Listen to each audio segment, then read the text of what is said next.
Hey, what's up guys, welcome back to another monster video. So in today's video I'm going to be reviewing the monster Tinytrap at level 150 rank 5. This is the new bounty on exclusive monster, and today I'm going to go ahead and do a review, showing you guys the best skills, the best room setup, and everything you need to know about this new monster. So I hope you guys are excited. If you are, make sure to drop a like, subscribe. Anyways, let's go and get started.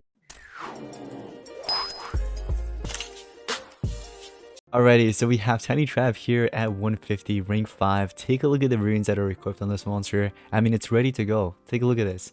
So I do want to give a huge shout out to Bunky for letting me borrow her account to review this monster for you guys. She went ahead and maxed it out and obviously give it some nice runes.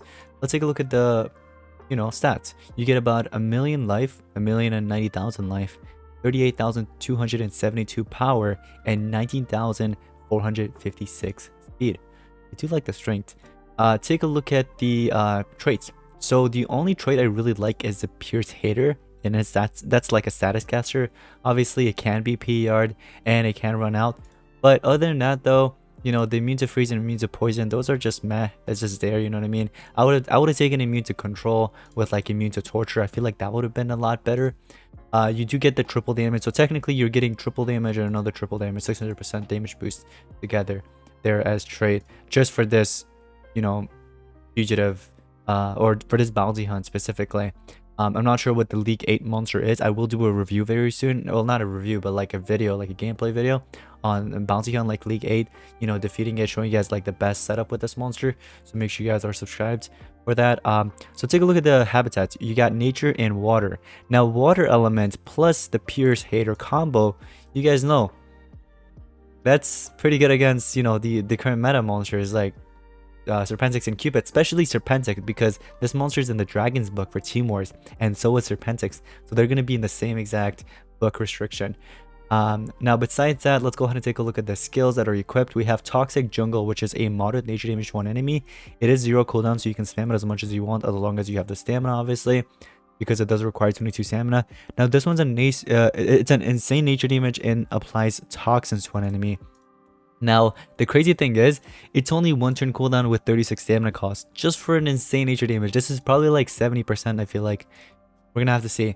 You do have Pierce Hater to itself and applies double damage as well, so if you ever run out, or let's say it gets PER'd, you can always go ahead and reapply that. And then last but not least, massive water damage and apply stamina leak to one enemy. That is one cooldown, 36 stamina cost. I really like the stamina and cooldowns on this monster, except this one obviously, but this is like a skill that you use from like once in a while type of thing, you know what I mean? You don't really use it too often, let's say, because when you apply the double damage, although it is 1 turn, I see the Pierce Hater is for 3 turns later you can go ahead and reapply it, you know what I mean? But let's take a look at the other skills that are here. Moderate water damage to all enemies, removes 30% of stamina from all enemies. Okay, now I would recommend running something like this because you do need an AoE skill, obviously. I do like the moderate nature damage because it is 0 cooldown, but do I want to swap it with this? Here's the thing, if you want to keep the resist invasion skill, you can, but I'm going to swap it out because I'm going to be pairing this monster up alongside other monsters that will apply the damage boost, so I don't have to do it myself. Because when you apply the double damage and the Pierce Hater, you're going to lose a turn, really. You got to wait until next turn. Why not have somebody else applied for you? You do have Pierce Hater and a random elemental hater as well, if you want to run that. And then low nature damage and applies toxins to all enemies. Now these skills I'm not really a huge fan of, except this one. Obviously this one's nice, but other than that, I would say these are the 4 best skills to run if you want. Go ahead and run these. Again, the cooldowns are really nice on this. This is really nice. And stamina cost. Now that's really nice because this monster has double sword and you don't want to use too much stamina, right? Because keep in mind, like, I mean, there is this right here, this exact sword that gives you stamina, but if you are missing this sword, let's say if you don't have it and you run something else, obviously, then you don't really have a form of way like applying stamina to yourself or like regenerating stamina. And that is when, let's say, I think if any ally is under a control status, so either you or one of your allies needs to be under control status effect in order for that to kick in. So it doesn't just kick in whenever you are low on stamina, obviously. Now, in terms of runes, I would highly recommend giving in 2 strength and 1 speed. If you have a 1 speed rune, something like this would work. Or you could do the triple strength that was just the way it was, or 1 strength and 2 speed. That also works out. But I'm just gonna go with what I got there set up right now. And you can pair it up with something like Grammy or Canon 11. I think Canon 11 is probably the best the best monsters actually paired up with. Reason for that is because this monster has Curator's Horn, and also it can open up the path for you. So trade disabling, things like that, it's gonna be nice. You can also pair it up alongside this one other monster. Let me see. It's in the Galactic era. Darman. So if you want, you can go ahead and run Darman on your side as well, like this. I'm gonna do 2 speed there. I'll probably do another speed here, so triple speed. Let me see what you got here. So 27, huh? Let me see, what element is it? It's water, right? So what's the speed on this? 26. And giving that team speed, I feel like that's probably buffing up the speed on this monster a little more. Shall we do a speed run here? Or should we do like a life with speed? I feel like that would be better. Life with speed? Sure, let's do that. Alright. That way, Tiny's not faster than us. I don't want that. I don't want that monster to be faster. For this, what do we want to run? You know what I mean? We have options. What do we want to run on this monster? Shall we do the one that like removes tortures? Like our escape, I think it is. Shall we do that one? There's a satellite one. When the turn starts, if any ally's life is below 50%, increases everybody's strength after damaging your skill. Applies guard down to all enemies. Not about that. I think what I'll do is actually run Curator's Horn on this monster. And then on the other, I'm going to do the Brain Talent. This one right here. I think the speed should be good now though. 27 to what? 31. Oh wow, that's a little bit too fast. And then 26. Why don't we do like a life with speed on this monster? Something like this. 27. Okay. So let's see how this plays out now that the speed is a little bit like close to each other. So what do we have here? 27, 26, 27. That's not bad. So what you can do, look at this. You see the order right here? So there is no evasion or anything like that. There is obviously Mega Taunt there and Taunt, but I think I'm gonna just go through that, just damage through it. We do have a nature skill available, if anything, so we'll do triple damage here. Do we want to open up the path or not? Actually, let's just open up the path. It's fine because I want to get rid of Grafania as soon as possible. So instead of eliminating the tank, let's eliminate Grafania there. Or we could actually eliminate the other monster, this one, the Resurrector. I feel like that won't be a bad idea, but this AoE skill deals damage to both. Look at that. I really want to go up against Serpentix. I want to find Serpentix on PvP. Come on. Why is nobody running Serpentix? I want to go up against that. I feel like nobody really uses Serpentix anymore because there's Grafania, obviously. For like defense. Probably run it on offense though. Alright, so Isaac Composure. Oh no, my monster died. No. Okay, it's fine. It is alright. So, do we want to trade disable? Or do we want to NER and heal? Let's NER and heal. Oh, that's not enough damage. See, it has Pierce Hater, but it doesn't have Pierce, so you can't really pierce through anything. That's the downside, I would say.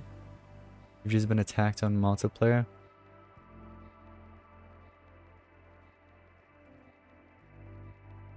Do we want to trade table? No, because then there's a Megaton that's just going to go towards a Megaton. Let's just do the double damage. Maybe we can do something with this. There we go. The monster died to all the tortures. That's good. We can do this. And then we can go after Ural straight away. Wait, it survives with what? 2000 HP? That's crazy. We'll do that in the insane nature damage. This is 75% actually. I was wrong. It's not 70, it's 75%. That's even better. Actually. Yeah, that's even better, I would say. That monster's frozen. Oh, you resurrected and give an extra turn. Oh, that's not good. Oh no, that's not looking good. Let me get rid of you. Yeah. Oh, nice. Okay, so that monster is technically dead. I don't have to worry about that one. Toxins? Do we want to play Toxins? Let's do it. That could help us out. Yeah, so that's gonna... What I'm talking about. Look at that. Well played, right? Alright, so anyways... what we're gonna do is... I gotta start unlocking these. But, yeah, if you want to run setup like a setup like this, it's not bad. You can run something like this because you have triple damage and double damage. And look at that, we are up against Serpentix. Sweet.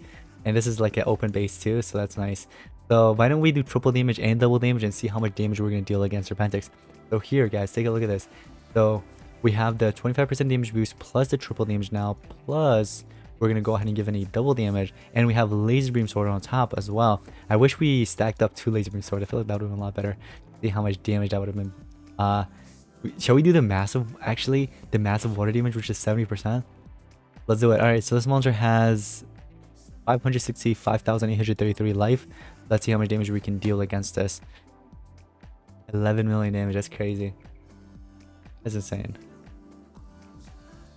All right, so I mean that's insane. Like, I mean it's definitely an overkill, that's for sure, right? So yeah, because you're stacking up a triple damage on top of another triple damage, and then on top of that you're getting the 50% damage boost and the double damage as well, and laser beam sword on top. Let's do double damage, and we still got our pierce hater, so let's do this. Why don't we do the AoE skill this time? Let's do the AoE and see. So compare the damage, right? So take a look at Serpentix's damage compared to the other two. Let's see. 3 million versus 1 million. So you're dealing an extra 2 million damage, basically. Somewhere around there, basically. A little over 2 million. But hey, I mean, you're overkilling, basically. So